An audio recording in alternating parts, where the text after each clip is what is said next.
તારે જો મોક્ષ પંથ પર વિચરવું હોય તો તારે કંઈ જ કરવાનું નથી ને સંસારમાં ભટકવું હોય તો બધું જ કરવાનું છે. સંસાર વ્યવહાર ક્રિયાત્મક છે અને આત્મવ્યવહાર જ્ઞાનાત્મક છે.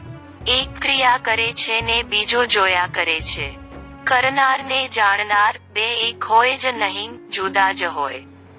જુદા હતા, જુદા છે ને જુદા રહેશે. મોક્ષે જવું હોય તો ખાલી વિતરાગોની વાતને સમજો.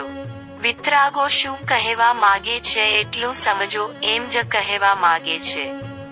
બીજું કશું જ નથી કહેવા માંગતા. અણસમજણથી સંસાર ને સમજણથી સંસારનો વિનાશ. જ્ઞાની પુરુષ બધી જ જાતની સમજણ આપી દે, તે પછી શાસ્ત્રો વાંચવા ના પડે. જ્ઞાનની માતા કોણ? સમજ.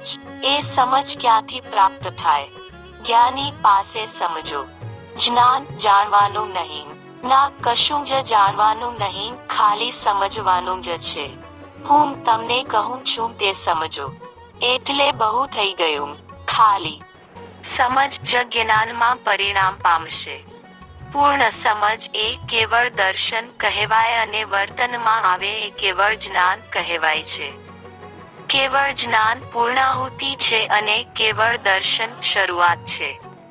સમજ એ કેવળ જ્ઞાનની બિગિનિંગ છે. ક્રિયા લાખ અવતાર કરીશ તોય કશું વળશે નહીં. પરમ વિનયથી મોક્ષ છે. પરમ વિનયથી સમજ ના દ્વાર ખુલી જાય છે. અહંકાર ઓગળે તો જ પરમ વિનય ઉત્પન્ન થાય. વિતરાગનો આખો માર્ગ જ વિનયનો છે. આ વિનય ધર્મની શરૂઆત હિન્દુસ્તાનમાં થાય છે. હાથ જોડવાથી તે સાષ્ટાંગ પ્રણામ સુધીમાં જે જે કરવામાં આવે છે તેવા પાર વગરના વિનય ધર્મ છે. અને છેવટે પરમ વિનય થયો એટલે મોક્ષ થાય.